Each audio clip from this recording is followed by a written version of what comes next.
अलविदाए ख्वाजा रफ्तम ताबतू जिंदगानी बदनसीबे जाने तू जन्नतू गश ताने सजदन रूने तू आमदा बारहनमायमरूने तू आमुदा बारहनमायमरूने तू हूरे गिल्मा जत्ने न्यामत है तू हूरे गिल्मा जत्ने न्यामत है तू सबसे बढ़कर न्यामते दीदारे तू सबसे बढ़कर न्यामते दीदारे तू जन्नतो दो जख्से या रब क्या करो जन्नतो दो जख्से या रब क्या करूं आरज़ू है मैं तुझे देखा करो आरज़ू है मैं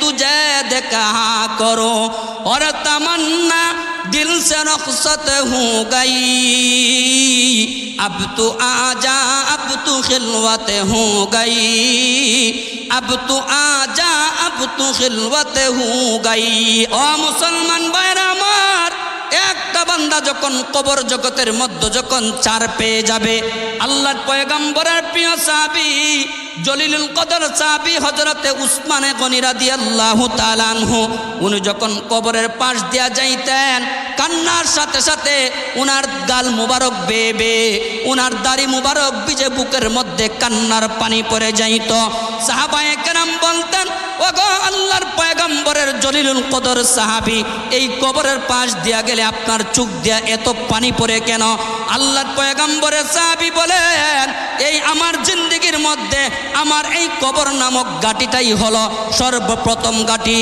এই কবর থেকে যদি আমি চার পেয়ে যাই জান্নাত পর্যন্ত আমি উসমানের জন্য সমস্ত দরওয়াজা আল্লাহ খুলে দিবেন বিসমিল্লাহির রহমানির রহিম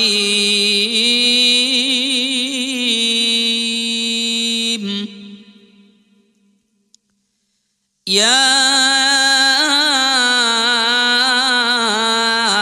আইয়ুহাল্লাযীনা আমানুত্তাকুল্লাহা হাক্কা তুকাতিহি ولا تموتن إلا وأنتم مسلمون بارك الله لنا ولكم في القرآن العظيم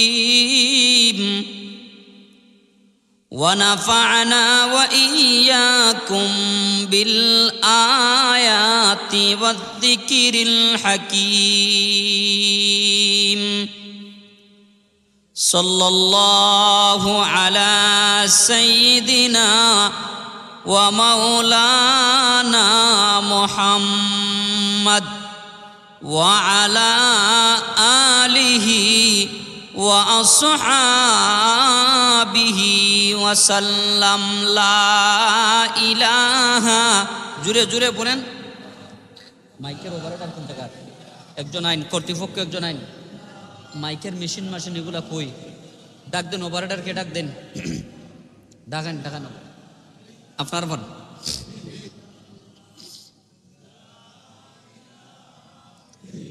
মোহাব্বতের সাথে পড়েন লা ইলাহা আরো জুড়ে লা ইলাহা ইল্লাল্লাহ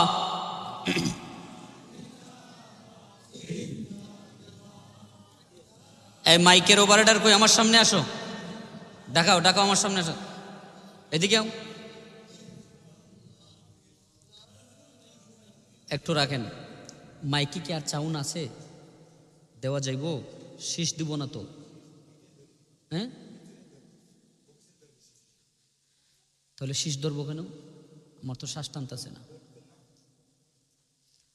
আপনি চাউন দেন বাহির যে দিকে যাক এটা দেখার বিষয় না আমার বুকে ধরছে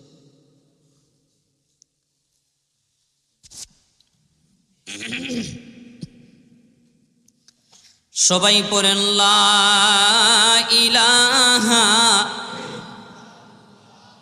লা ইলাহা ইল্লাল্লাহ লা ইলাহা ইল্লাল্লাহ লা ইলাহা ইল্লাল্লাহ লা ইলাহা ইল্লাল্লাহ লা ইলাহা ইল্লাল্লাহ লা ইলাহা ইল্লাল্লাহ মুহাম্মাদুর রাসূলুল্লাহ সাল্লাল্লাহু আলাইহি ওয়াসাল্লাম। আলহামদুলিল্লাহ। যুব কাফেলা সামাজিক সংগঠন গেসুয়া পূর্ব মহল্লা জকিগঞ্জের উদ্যোগে আজকের 30 নভেম্বর রোজ রবিবার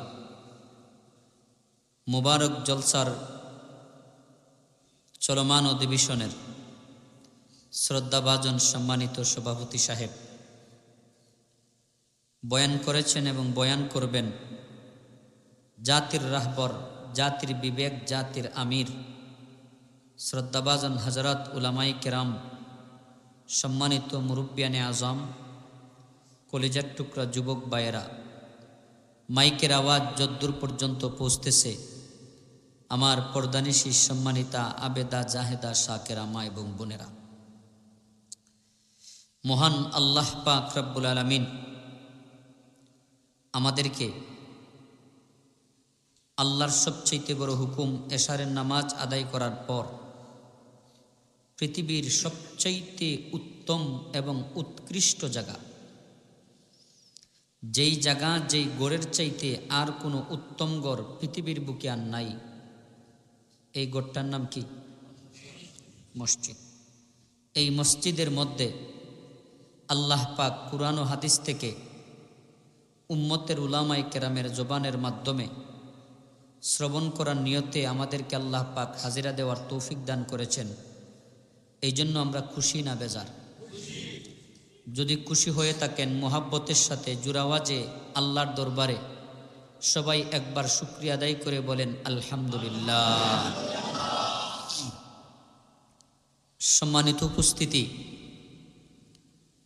আমার ঠিকানা হচ্ছে হবিগঞ্জ জেলার অন্তর্গত বাহুবল থানা। দিনের 2টার সময় রওনা দিয়েছিলাম, 7:40 আপনাদের এলাকায় পৌঁছেছি। আমি কেন আসলাম? আপনাদের সাথে আমার কোনো আত্মীয়তার সম্পর্ক নাই, আছে? রক্তের সম্পর্ক নাই, আছে? বন্ধুত্বেরও কোনো সম্পর্ক নাই, কিন্তু আত্মীয়তার সম্পর্কের চাইতে, রক্তের সম্পর্কের চাইতে, বন্ধুত্বের সম্পর্কের চাইতে অনেক বড় একটা সম্পর্ক আছে আমাদের সাথে, আপনাদের সাথে আমার। সেই সম্পর্কটার নাম হলো ঈমানি সম্পর্ক।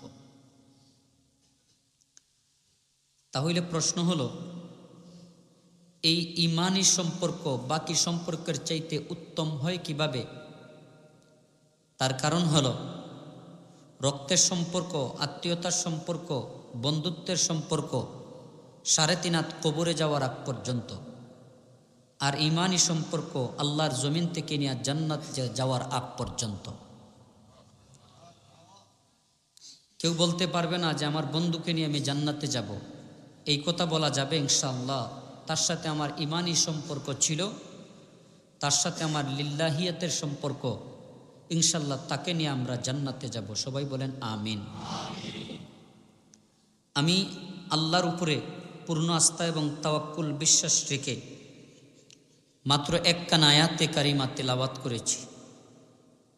কর্তৃপক্ষে ফোনের মাধ্যমে একটা বিষয় আমার কাছে নির্ধারিত করে দিয়েছেন, কিন্তু আপনাদের চেহারার দিকে তাকিয়ে এখন আমার আলোচনার বিষয় কোন দিকে যাবে এটা একমাত্র আল্লাহ ছাড়া কেউ জানেন না। কারণ মানুষের চেহারা দেখার আগে মানুষের অবস্থা থাকে একরকম, চেহারা দেখার পরে মানুষের অবস্থা হয় আরেক রকম। আপনারা এই যে আল্লাহর ঘর মসজিদের মধ্যে বসছেন, বলেন তো দেখি, আপনাদেরকে কেউ 1000 টাকা করে দিবে এমন লোভ কেউ দেখিয়েছে? না। তাহলে আপনারা যে এই আল্লাহর ঘর মসজিদের মধ্যে আসলেন, আপনি আমাদের জন্য পয়গম্বরে আরবি মুহাম্মদ আরবি সাল্লাল্লাহু আলাইহি সাল্লাতু ওয়াসসালাম 3টা সুসংবাদ আপনি আমার জন্য বর্ণনা করেছেন। কয়টা সুসংবাদ? 3টা।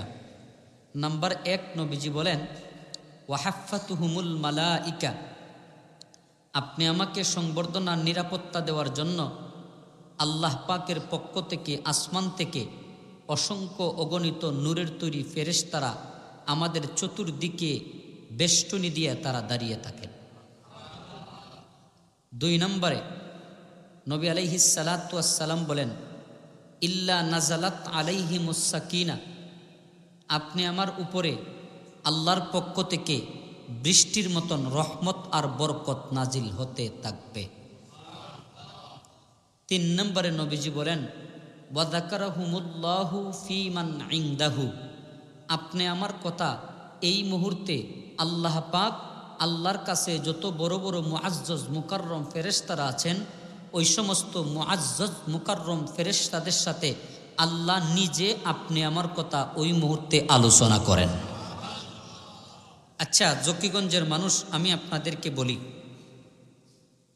যদি আজকের ডক্টর ইউনূস বর্তমানে বাংলাদেশের প্রধানমন্ত্রীর চেয়ারে বসা আছেন, আজকে যদি জকিগঞ্জের গেসুয়া এলাকার কোনো একজন মানুষের কথা, তার নাম নিয়া, তার ঠিকানা নিয়া টিভির পর্দার মধ্যে আলোচনা করেন, তাহলে সে তো মুহূর্তের ভিতরে তামাম ওয়ার্ল্ডের মধ্যে ভাইরাল। কারণ দেশের সরকারের জবান থেকে তার নামটা উচ্চারিত হয়ে গেছে, সুতরাং তার তো খুশির আর কোনো শেষ নাই। এই দুনিয়ার একটা রাষ্ট্রের প্রধানের পক্ষ থেকে তার কথাটা বাহির হওয়ার পর তার ভিতরে যদি এমন আনন্দ আর এমন খুশি থাকে, তাহলে তামাম পৃথিবীর কুল কায়নাতের সমস্ত রাষ্ট্রের সমস্ত দেশের সরকারের সরকার, খালিকার মালিক আল্লাহ তাআলা যখন আপনি আমার কথা আলোচনা করেন, আপনারা কি বিষয়টা এত ছোট করে দেখতেছেন না অনেক বড়? আচ্ছা, 2 নম্বর, আমি আপনাদেরকে জিজ্ঞাসা করি, এই গেসুয়া এলাকার পূর্ব মহল্লায় আজকে মসজিদ ভর্তি আমরা যে সমস্ত মুসল্লিয়ানে কেরাম আছি, আমি আপনাদেরকে জিজ্ঞাসা করি, এই এলাকায় কি শুধু আমরাই বাসিন্দা না আরও আছেন? আছেন না? তাদের সংখ্যা মনে হয় একদম কম না অনেক বেশি? তাহলে অনেক বেশি থাকা সত্ত্বেও তারা আসতে পারলেন না, আমরা আসতে পারলাম কেন? তার একমাত্র কারণ হচ্ছে ক্লাসের মধ্যে ছাত্র ছাত্রী যদি 50 জন থাকে, 1 নম্বর কয়জন হয়? 1 জন। যেমন ক্লাসের মধ্যে ছাত্র 1 নম্বরে 1 জন হয়, ঠিক তেমনিভাবে আল্লাহ পাকের দেওয়া রহমতি বরকতি বাউন্ডারির ভিতরে বৃষ্টির মতন রহমতের নিচে একমাত্র তারাই আসতে পারে আর বসতে পারে যাদেরকে আল্লাহ পাক অসংখ্য গণিত মানুষ থেকে বাছাই করে, মায়া করে, দয়া করে আল্লাহ তার রহমতি কুলে উঠাইয়া আল্লাহ তার ঘর মসজিদ পর্যন্ত পৌঁছিয়ে দিয়েছে। এই জন্য আমরা যে আসলাম, আমাদের উদ্দেশ্য একমাত্র আল্লাহ জানেন। জানেন কি জানেন না? জানার পরেও আল্লাহ ফেরেশতাদেরকে জিজ্ঞাসা করেন, ও আমার নূরের তৈরি ফেরেশতারা, এই যে গেসু এলাকার পূর্ব মহল্লার মসজিদের মধ্যে আমার মায়ার বান্দারা এই জায়গার মধ্যে বসা আছে, তাদের উদ্দেশ্যটা কি? আমি আপনাদেরকে জিজ্ঞাসা করি, পৃথিবীর কেউ আমাদের দিলের ভিতরের উদ্দেশ্য না জানুক, একমাত্র জানেন কে? আমাদের উদ্দেশ্য কি? ইলমে আদা পেশে রব্বুল আলামিন, কুরিহানদে মরদরাদর ইয়াউমেদিন, কুরিহানদে মরদরাদর ইয়াউমেদিন। আমাদের উদ্দেশ্য হলো আল্লাহ আজকের আশাটাকে উসিল্লা কইরা আল্লাহ তুমি আমাদেরকে মাফ করে দিবা, এটা আমাদের উদ্দেশ্য না? আচ্ছা, 3 নম্বর কথা, আমাদের এই উদ্দেশ্য, আমাদের এই প্রত্যেকটা মুহূর্তের কাজকে লিপিবদ্ধ করার জন্য আল্লাহ পাক দুইজন ফেরেশতা আপনি আমার প্রত্যেকের ডানে এবং বামে 24টা ঘন্টা ঘুমন্ত অবস্থায়, জাগ্রত অবস্থায়, কামে থাকা অবস্থায়, অবসর থাকা অবস্থায়, চায়ের স্টলে, মার্কেটে, বাজারে, হাটে, রাস্তায় যেটাই যায় না কেন সেটাই আল্লাহ পাক দুইজন রহমতের ফেরেশতা ডানে এবং বামে আল্লাহ তাআলা নিয়োজিত করে দিয়েছেন। ইয ইয়াতালাক্কাল মুতালাক্কিয়ান আনিল ইয়ামিনি ওয়া আনিশ শিমাল মা ইয়ালফিযু মিন কাউলিন ইল্লা লাদাইহি রাকীবুন আতীদ।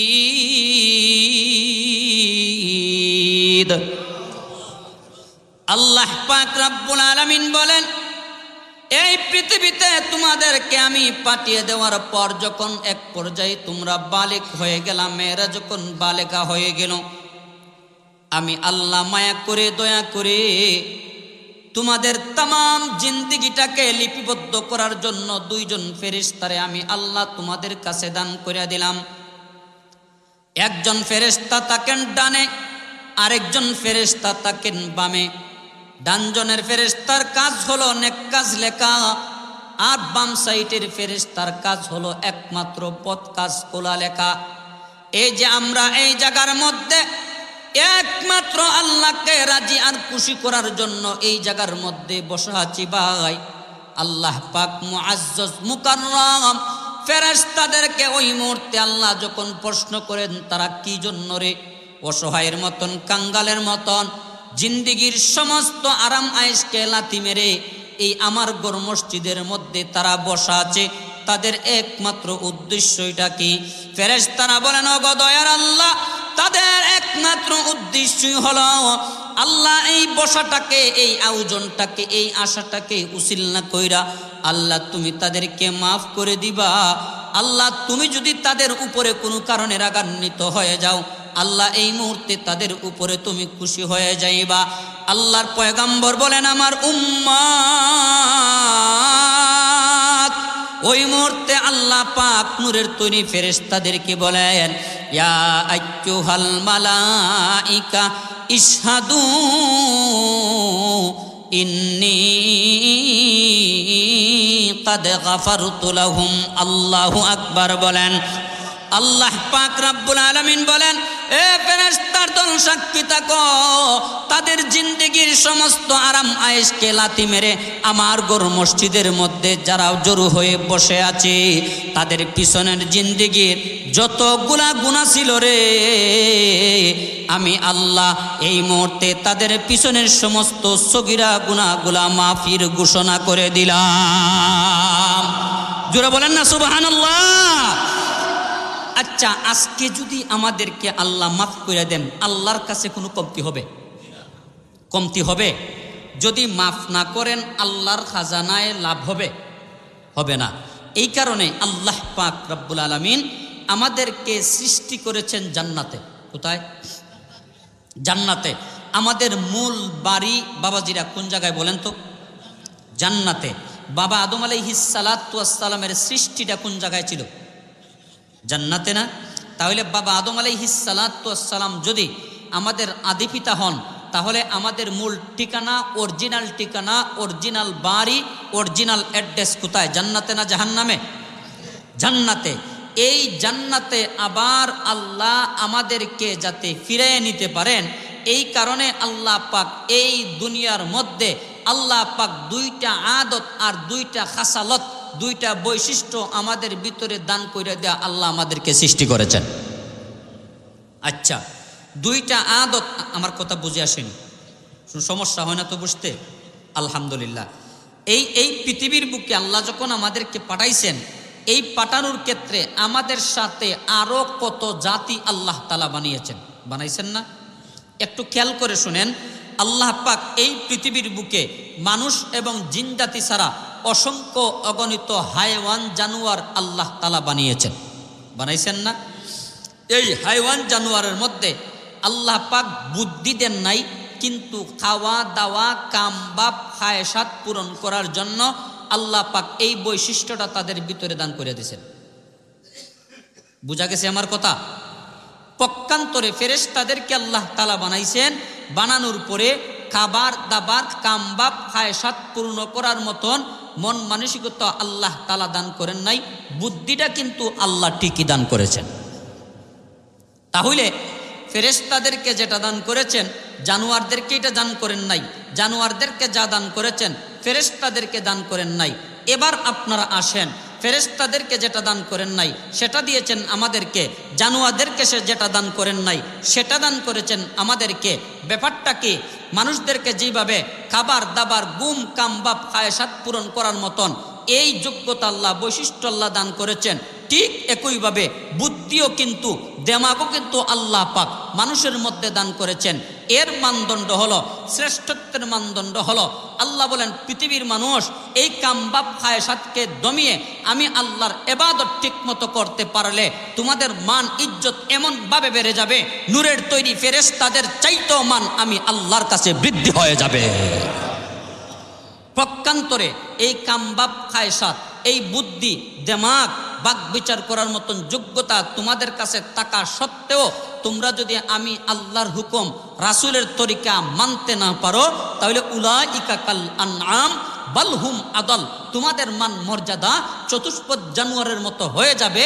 বাল হুম আদল, বরঞ্চ চতুষ্পদ জানোয়ারের চাইতেও আরো নিকৃষ্ট তোমাদের হয়ে যাবে, বলেন নাউজুবিল্লাহ। তাহলে শ্রেষ্ঠত্বের মানদণ্ড, নিকৃষ্টতার মানদণ্ড কোন জায়গায়?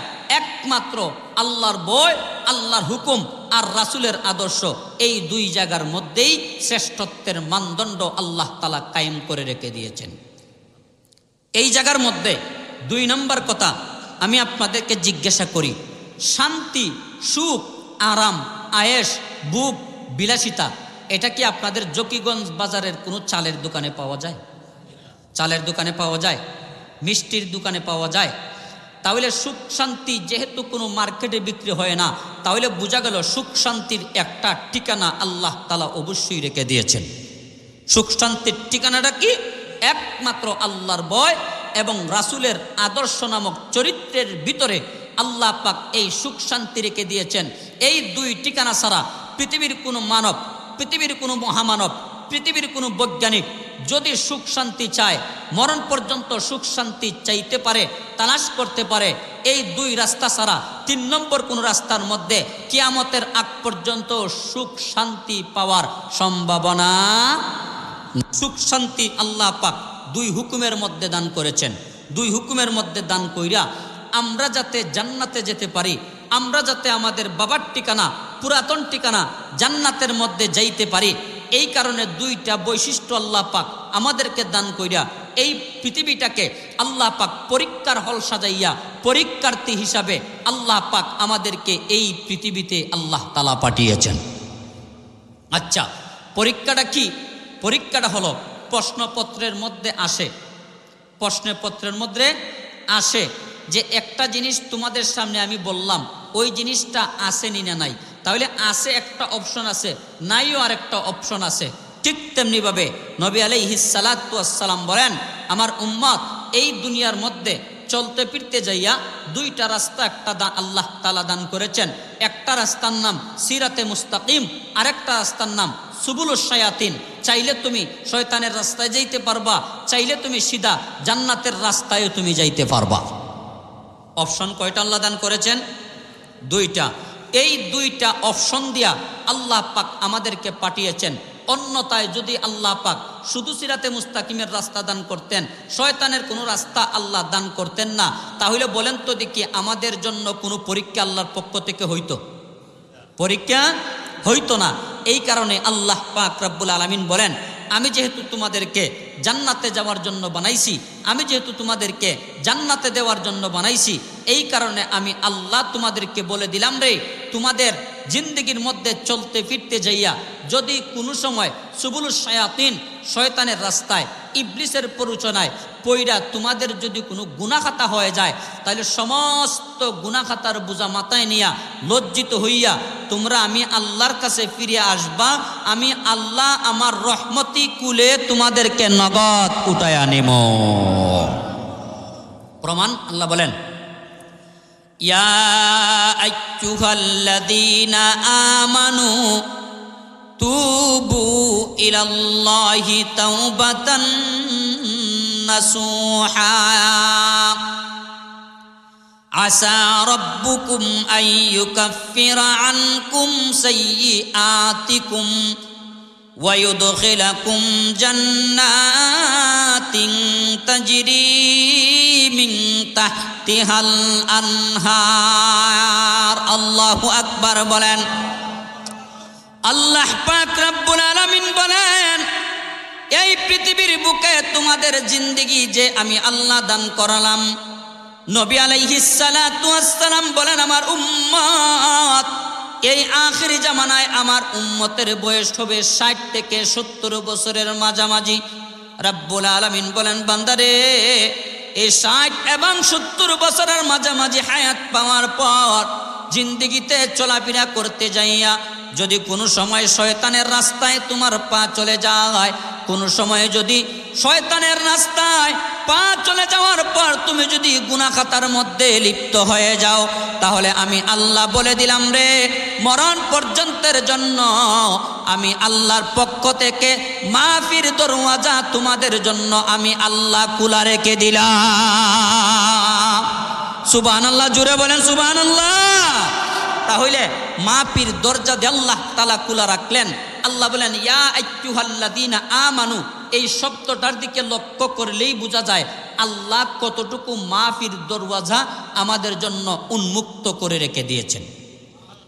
দেখেন আল্লাহ বলেন, ইয়া আইয়ুহাল্লাযীনা আমানু, আল্লাহ বলেন হে ঈমানদারেরা। কেন আল্লাহ ঈমানদাররা বললেন? আল্লাহ তো ইয়া আইয়ুহাল মুসলিমুন বলতে পারতেন, আল্লাহ তো ইয়া আইয়ুহান নাস বলতে পারতেন, ইয়া আইয়ুহাল মুনাফিকুন বলতে পারতেন, ইয়া আইয়ুহাল কাফিরুন বলতে পারতেন, ইয়া আইয়ুহাল মুশরিকুন বলতে পারতেন। কিন্তু আল্লাহ মুশরিক বলেন নাই, কাফের বলেন নাই, মুনাফিক বলেন নাই, এমনকি মানুষও বলেন নাই, এমনকি হে মুসলমানেরাও আল্লাহ বলেন নাই। আল্লাহ ডাইরেক্ট বলেছেন, ইয়া আইয়ুহাল্লাযীনা আমানু, হে ঈমানদারেরা। হে ঈমানদার শব্দটা আল্লাহ কেন বললেন? প্রশ্ন বুঝে আসছে? এর জবাব অন্য আয়াতের মধ্যে আল্লাহ দিয়েছেন। ঈমানদার কারা? ঈমানদার হলো তারা, আল্লাহু ওয়ালিয়্যুল্লাযীনা আমানু। আল্লাহ বলেন ঈমানদার হলো তারা, এই পৃথিবীর বুকে আমি আল্লাহর আপন বন্ধু যারা। আর একটু আসতে বলেন সুবহানাল্লাহ। আচ্ছা, কমাস কম এই মসজিদের ভিতরে আমরা যারা আছি, আমাদের ভিতরেতে ঈমান নামক দৌলত আছে, আসেনি না নাই? সুলতানুল আরিফিন আল্লামা শেখ ফরিদউদ্দিন আত্তার রহমতুল্লাহি আলাইহি যখন এই পৃথিবী থেকে বিদায় নেন, তখন তিনি আল্লাহর কাছে তিনি একটা দোয়া করেছিলেন। দোয়াটা কি? আন্দরাদম কিজবদন জানম্বরি আজ জাহা বানুরে ঈমানম্বরি। সুলতানুল আরিফিন এই পৃথিবী থেকে বিদায় নেওয়ার অন্তিম মুহূর্তে তিনি আল্লাহর কাছে একটা দোয়া করেছিলেন, ওগো রব্বুল আলামিন, আল্লাহ মায়া করে দয়া করে যেই দৌলতে ঈমান আল্লাহ আমি ফরিদউদ্দিন আত্তারের ভিতরে আল্লাহ তুমি দান করলা, ওগো রব্বুল আলামিন, যেই দৌলতে ঈমান দিয়া আজ পর্যন্ত দুনিয়াতে আল্লাহ আমারে বাঁচায়া রাখছো, আল্লাহ যেই দিন আমার যেই মুহূর্তে আল্লাহ আমার জিন্দেগির বিছানামক হায়াত শেষ হয়ে যাবে, ওই দিন ওই মুহূর্তে আল্লাহ আমি গুনাহগারকে ওই মুহূর্তে দৌলতে ঈমানের সাথে আল্লাহ তুমি আমাকে দুনিয়া থেকে বিদায় দাও। আল্লাহু আকবার বলেন। তাহলে দৌলতে ঈমানের দামটা এত বেশি, এমনও মানুষ আমাদের সমাজের মধ্যে ছিল, সারা জিন্দেগি বর্ষে ঈমানদার ছিল, মৃত্যুর আগ মুহূর্তে ঈমান নসিব হয়ে নাই, বেঈমান হয়ে দুনিয়া থেকে বিদায় নিয়েছে। এমন মানুষ আসেনি না নাই? আচ্ছা, তাহলে ঈমানটা হলো আপনি আমার জিন্দেগির সবচাইতে বড় ফাউন্ডেশন। ফাউন্ডেশন ঠিক থাকলে যেমন উপরের তালা উঠানো যায়, ঠিক তেমনিভাবে একজন মুমিন বান্দাবান্দির ভিতরে ঈমান নামক ফাউন্ডেশন, ঈমান নামক দৌলত থাকলে আল্লাহর কাছ থেকে এক সময় না এক সময় চারপত্র পেয়ে সিরাতে মুস্তাকিম জান্নাতের রাস্তার প্যাসেঞ্জার হওয়া যায়। সুবহানাল্লাহ বলেন। আচ্ছা, তাহলে আমরা যে জান্নাতের রাস্তার যাত্রী আমরা হব, আল্লাহ পাক কিভাবে বলেন যে এ আমার বন্ধুরা, আল্লাহু ওয়ালিয়ুল্লাযীনা আমানু, ওয়ালিয়ুন শব্দের অর্থ হলো বন্ধু। আল্লাহ যে বলতেছেন হে আমার বন্ধুরা, গুনাহ করার পর, অন্যায় করার পর, পাপ করার পর, জুয়া খেলার পর, মদ খাওয়ার পর, গাঁজা খাওয়ার পর, এমনকি জিনা করার পরেও আমাদের ভিতরে যখন ঈমান নামক দৌলতটা থাকে, তখন আল্লাহ হে আমার দুশমন বলেন নাই, আল্লাহ বলেন হে আমার বন্ধুরা। সুবহানাল্লাহ বলেন, হে আমার বন্ধুরা। তাহলে আল্লাহ যেহেতু বলেছেন হে আমার বন্ধুরা, তাহলে বোঝা গেল আল্লাহ আমাদেরকে কোনো সুসংবাদ দান করবেন। কথা বলেন ঠিক না বেঠিক? মেহেরবানি করে এই খালি জায়গাটুকু পূর্ণ করেন, একটু আসেন, খালি জায়গাগুলো পূর্ণ করেন, মেহেরবানি করে একটু আসেন। যারা আসেন তাদেরকে একটু মায়া মোহাব্বত করেন। আপনারা আমার দিকে তাকান সবাই। আমি আপনাদের কাছে জোরহাত করে একটা জিনিস আপনাদের কাছে আমি চাই, আপনারা যেই পরিমাণ সাপোর্ট আমাকে দিবেন এই পরিমাণ বয়ান আমার কাছ থেকে আপনারা পাইবেন। তো সাপোর্টটা হলো আমি কথা বললে আমার সাথে কথা বলবেন, আর মেহেরবানি করে এই দৃষ্টিটা আপনারা ওই দিকে দিবেন না, আমার দিকে দিবেন। একজন মুসলমান ভাইয়ের চেহারার দিকে আমরা কমাস কম 1 ঘন্টা তাকিয়ে থাকতে পারবো না ইনশাল্লাহ? 1 ঘন্টা তো নাও, মোটামুটি আধা ঘন্টা ক্রস হয়ে গেছে, মাত্র আর আধা ঘন্টা সময় বাকি আছে। আধা ঘন্টা সময়ের ভিতরে আমার তিলাওয়াতকৃত আয়াতের শেষ পর্যায়ে চলে যেতে হবে। কর্তৃপক্ষের দেওয়া ইঙ্গিত অনুযায়ী বিষয়বস্তু আপনাদের একটু দেখাইয়া যাইতে হবে। সেই কারণে আমার দিকে একটু তাকাইতে পারবেন তো ইনশাল্লাহ? আচ্ছা, আল্লাহ পাক রব্বুল আলামিন বলেন হে আমার বন্ধুরা। তাহলে আল্লাহ যেহেতু বন্ধু বলেছেন, আল্লাহ যেহেতু দুশ্মন বলেন নাই, তাহলে বোঝা গেল গুনার মাত্রা যতই বেশি হয়, মাফির মাত্রা, মাফির আশা আল্লাহ পাকের পক্ষ থেকে কিছু না কিছু আমাদের ভিতরে আশা আছে। আসেনি না নাই? দেখেন আল্লাহ কি বলেন। আল্লাহ বলেন ইয়া আইয়ুহাল্লাযীনা আমানু তুবু ইলাল্লাহি তাওবাতান নাসুহা। আল্লাহ বলেন ও আমার বান্দা, তোমার জিন্দগিতে যেই পরিমাণ গুনাহ খাতাই হয় না কেন, একটাবার তুমি আমি আল্লাহর দরবারে ফিরে আসো। আল্লাহর দরবারে ফিরে আসলে আল্লাহ কি পরিমাণে খুশি হন, কি পরিমাণে সন্তুষ্ট হন। আপনি আমার মায়ার পয়গম্বর এক হাদিসের মধ্যে উদাহরণ দিয়া বলেন যে একজন আল্লাহর বান্দা বিশাল রাস্তা পাড়ি দেওয়ার জন্য একটা সোয়ারির বাহন হিসাবে, বর্তমান জামানার গাড়ি হিসাবে একটা উটের উপরে সোয়ার হয়ে তার সফরের সমস্ত সামানাদি ওই উটের উপরে রাখছে। এই উটের উপরে রাখার পর মরুভূমির মধ্যখানে বিশাল বড় একটা গাছের ছায়ার নিচে যাওয়ার পর মনে করেছে একটু রেস্ট নেই। তার উটটাকে দড়ি দিয়া ওই গাছের সাথে বাইন্দা আল্লাহর বান্দা ঘুমাইয়া গেছে। ঘুম থেকে উইটা দেখে তার উটও নাই, তার সফরের কোনো সামানা দিও এই জায়গার মধ্যে নাই। ওই আল্লাহর বান্দা নিরাশ হয়ে আবার ঘুমিয়ে গেছে যে এখন আমি গন্তব্যে যেতে পারবো না, আবার আমার বাড়িতেও অতি সহজে যাইতে পারবো না। আল্লাহর নবীজি বলেন আমার উম্মত এমন মুহূর্তে ঘুম থেকে আবার উইটা দেখে যেইভাবে তার উটটা হারিয়ে গিয়েছিল, ওইভাবে একইভাবে মহান আল্লাহ পাক রব্বুল আলামিন তার সফরের সমস্ত সামানাদি সহ ওই উটটাকে ওই ঘুমন্ত ব্যক্তির গাছের ওই ছায়ার নিচে আল্লাহ পাক রব্বুল আলামিন আবার ঘুরাইয়া দিয়েছেন। আল্লাহ পাক রব্বুল আলামিন বলেন আমার উম্মত এই হারানো উটটা ওই আল্লাহর বান্দা মুসাবির দ্বিতীয়বার পাওয়ার পরে যেই পরিমাণ খুশি হয়, আমার আল্লাহ পাক রব্বুল আলামিন একজন তওবাকারী বান্দা বান্দির উপরে তার চাইতেও বেশি খুশি হন। আল্লাহু আকবার বলেন না?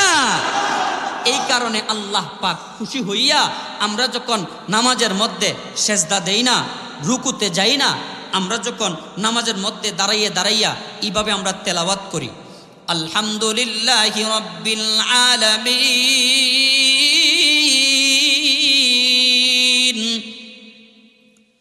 আর রহমানির রহিম মালিকি ইয়াউমিদ্দিন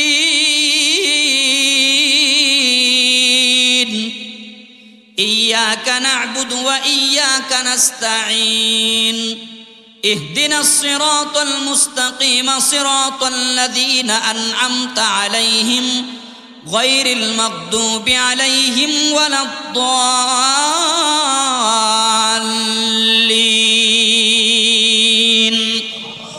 আমরা যখন নামাজের মধ্যে দাঁড়িয়ে যখন এভাবে তেলাওয়াত করি তখন এক নম্বরে আপনি আমার আল্লাহ ওই মুহূর্তে আমাদের উপরে খুশি হয়ে যান। দুই নম্বরে রব্বুল আলামিন আকাশের মধ্যে অসংখ্য অগণিত ফেরেশতাদেরকে লক্ষ্য করে বলেন, ও আমার মায়ার নূরের তৈরি ফেরেশতারা, ওই যে তাকিয়ে দেখো যেই সমস্ত মানুষদেরকে পৃথিবীর বুকে সৃষ্টি করার জন্য তোমরা বলেছিলা তারা মারামারি করবে, দাঙ্গা হাঙ্গামা করবে, শয়তানের রাস্তায় চলবে, তাদেরকে আমি দুনিয়ার বুকে পাঠাইব। রব্বুল আলামিন বলেন, ফেরেশতারা রে, তার জিন্দেগির সমস্ত গুনার বোঝা মাথায় নিয়া এই মুহূর্তে ফজরের নামাজে দাঁড়িয়ে গেছে। কি সুন্দর সূরা ফাতিহা তেলাওয়াতের মাধ্যমে আমি মওলায়ে পাকের সাথে কথা বলতেছে। এই মুহূর্তে ফেরেশতারা তোমরা সাক্ষী থাকো, এই মুহূর্তে আমি আল্লাহ আমার তেলাওয়াতকারী বান্দা বান্দির উপরে এই মুহূর্তে আমি আল্লাহ খুশি হয়ে গেলাম। আল্লাহু আকবার বলেন, জোরে বলেন আল্লাহু আকবার। এই কারণে আল্লাহ বলেন, ইয়া আইয়ুহাল্লাযীনা আমানু, আল্লাহ বলেন হে আমার বন্ধুরা। তাহলে বন্ধু যেহেতু আমি পাপিষ্ঠকে বলেছেন, তাহলে বোঝা গেল আল্লাহ কোনো মহাবড় পুরস্কার নামক কোনো হাদিয়া আমাদেরকে দান করবেন ইনশাআল্লাহ, বলেন না? এই তিলাওয়াতকৃত আয়াতের মধ্যে আল্লাহ পাক তিনটা সুসংবাদ আল্লাহ আমাদেরকে দান করেছেন। কয়টা বাবাজিরা? সবাই বলেন কয়টা? তিনটা। নাম্বার এক, ইয়া আইয়ুহাল্লাযীনা আমানু তুবু ইলাল্লাহি তাওবাতান নাসুহা। আল্লাহ পাক রব্বুল আলামিন বলেন, সারা সপ্তাহভর তুমি গুনাহ করলা, সারা বছর পর তুমি গুনাহ করলা, এমনকি তোমার বয়স যদি 60 বছর হয়ে যায়, 59 বছর পর্যন্ত তুমি গুনাহ করলা, গুনার সাগরের মধ্যে তুমি ডুবন্ত রইলা। হঠাৎ করে তোমার ভিতরে আমি আল্লাহর ভয় এক পর্যায়ে জেগে ওঠার পর ফজরের নামাজের মধ্যে দাঁড়িয়ে গেলা। ফজরের নামাজ শেষ করার পর দুইটা হাত তুলে একবার তুমি আমি আল্লাহর দরবারে ফিরে আসিয়া তওবা করলা। ওগো রব্বুল আলামিন,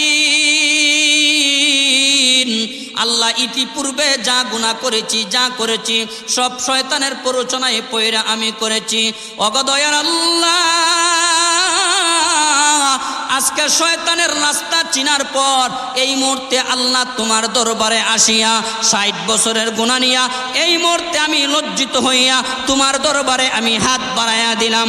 রব্বুল আলামিন বলেন, বন্ধু 60 বছরের গুনাহ নিয়া 2 রাকাত ফজরের নামাজ পড়িয়া যেই মুহূর্তে তুমি আমি আল্লাহর দরবারে হাত বাড়াইয়া দিবারে, ওই মুহূর্তে আমি আল্লাহ তোমার হাতকে কবুল আর মঞ্জুর করে 60 বছরের গুনাহ মাফ করে ওই মুহূর্তে আমি আল্লাহ আমার রহমতি কুলের মধ্যে উঠায়া নিলাম। জूश में आ जू दरिया रहम का, जूश में आ जू दरिया रहम का, गब्र सद सालहु फखर औलिया, गब्र सद सालहु फखर औलिया। ओ मुसलमान भाइरा আমার, এক সময় এমন একটা সময় 24টা ঘন্টার ভিতরে আমার আল্লাহ দান করেছেন, যেই মুহূর্তের মধ্যে আমার আল্লাহর কুদরতি মায়া এবং দয়ার সাগরের মধ্যে ওই মুহূর্তে ঢেউ খেলা শুরু হয়ে যায়। সুবহানাল্লাহ বলেন।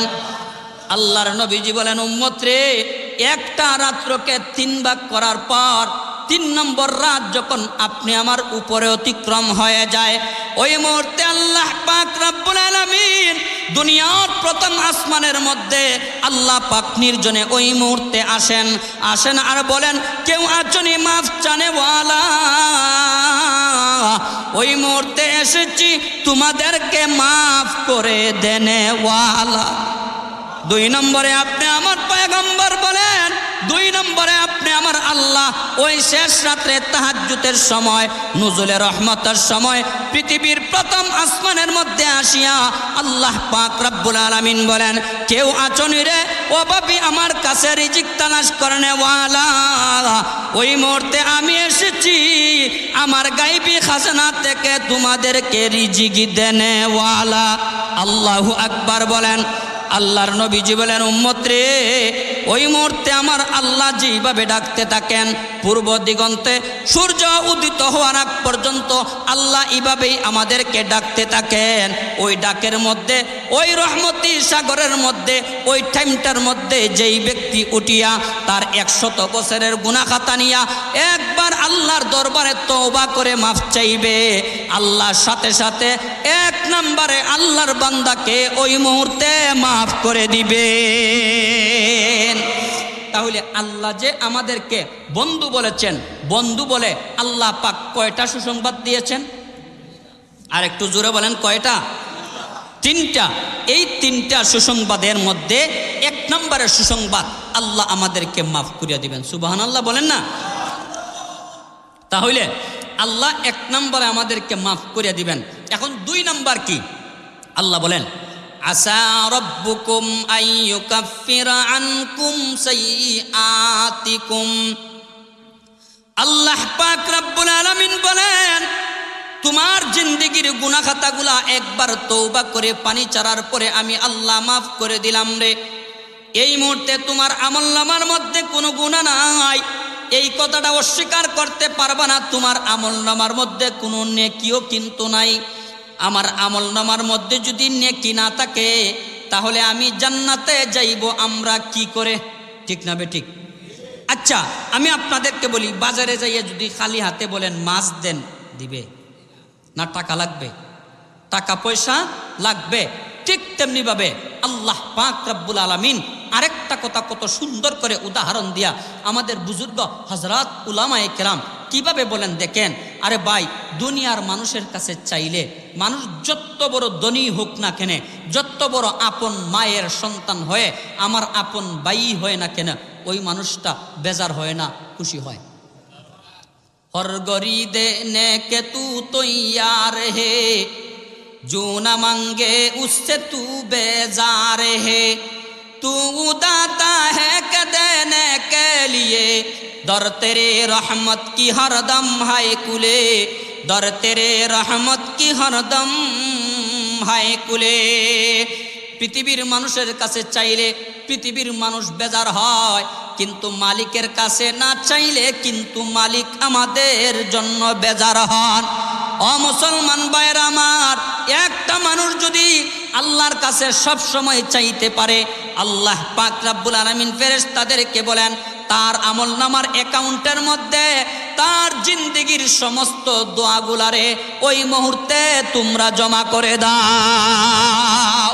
সুবহানাল্লাহ বলেন না? কিন্তু সবচাইতে বড় ভুল ধারণা আমাদের মধ্যে যে হুজুর দোয়া করলাম, দোয়া তো কবুল হইল না, এই কথাটা বলি কি বলি না? আচ্ছা, দোয়া কবুল হইছে কি না এটা একমাত্র আল্লাহ ছাড়া পৃথিবীর কেউ জানেন, পৃথিবীর কেউ জানেন না।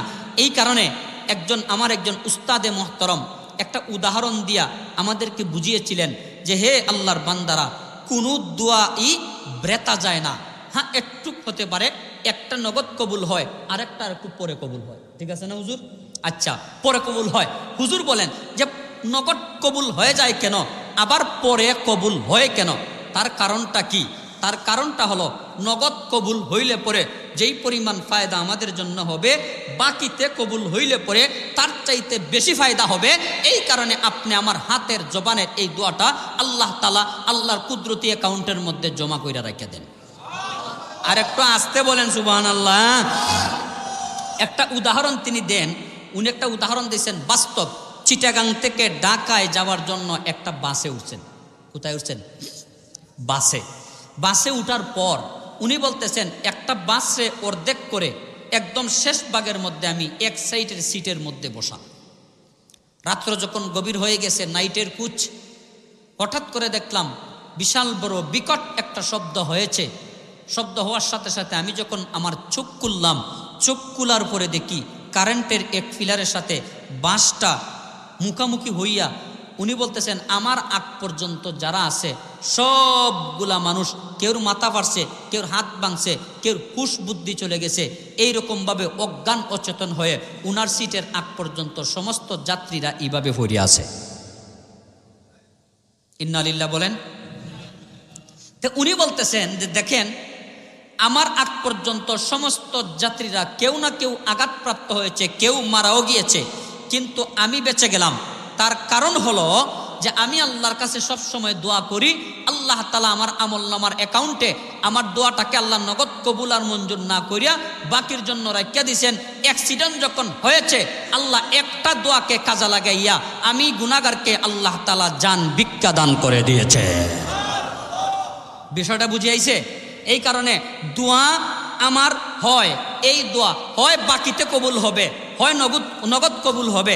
আমরা অনেক সময় হাত তুলে হই, আল্লাহ তুমি তারে আমারে যে কষ্ট দিছো গো আল্লাহ এই মুহূর্তে তারে মারিলাও। এই কথাটা বলি কি বলি না? আরে ভাই মারলে পরে আপনি 40 দিন পরে আপনার কলিজায় আঘাত লাগবে, হায় রে হায় আমার টাকা নিয়ে গেছে, অসুবিধা নাই, একদিন তো দিত, আমাকে তো আল্লাহ না খাওয়াইয়া মারে নাই, আমার দোয়ার কারণে কেন হায় রে আল্লাহ দুনিয়া থেকে বান্দাটা বিদায় নিয়ে নিল, আপনারই তো কষ্ট লাগবে। এই কারণে আল্লাহ পাক নগদ অ্যাকশনটা না গোটাইয়া আল্লাহ পাক তাকে হেদায়েতের একটা রাস্তা দিয়া দেন, সহি সমত একটা বুঝ আল্লাহ দান করে দেন। এই টাকা নিয়ে যেই মুসিবতে ফেলাইছিল তার দ্বারাতে কয়েকদিনের ব্যবধানে তার চাইতে বড় উপকার আল্লাহ তার মাধ্যমে আপনি আমার হায়াতের মধ্যে গোটাইয়া দেন। আচ্ছা এমন বাস্তব ঘটনা আমাদের এলাকার মধ্যে ঘটে কি ঘটে না? কই তুই ঠাডা ভইরা মরিস, কিতা করি তুই ঠাডা ভইরা মরিস। এক সপ্তাহ পর দেখা যায় বুকের সাথে বুক মিলাইয়া গঙ্গার জল বাজারের মধ্যে আমরা চা খাই।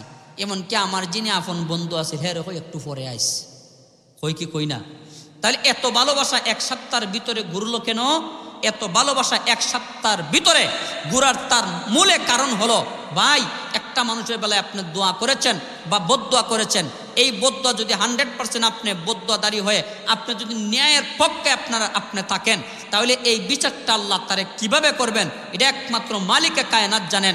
আমি যদি কোনো হাজতের জন্য আল্লাহর কাছে আমি দোয়া করি, আল্লাহর কাছে আমি চাই, এই হাজতটা কোন রাস্তায়, কোন পরিপ্রেক্ষিতে, কোন পরিবেশে, কোন সময়ে, কোন মুহূর্তে আল্লাহ ফিরাইয়া দিলে পরে আমাদের লাভ হবে, এটা একমাত্র জানেন কে?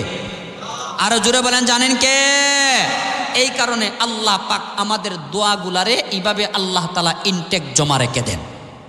এবার আসেন আমি যে 2 নম্বর কথা বললাম, 2 নম্বর পুরস্কার আল্লাহ বলেন আসা রব্বুকুম আইয়ুকাফিরা আনকুম সাইয়্যাতিকুম ওয়া ইউদখিলাকুম জান্নাতিন তাজরি মিন তাহতিহাল আনহার। আল্লাহ পাক রব্বুল আলামিন বলেন 1 নম্বরে আমি আল্লাহ তোমাদের জিন্দেগীর গুনাহ খাতাগুলো মাফ করে দিলাম।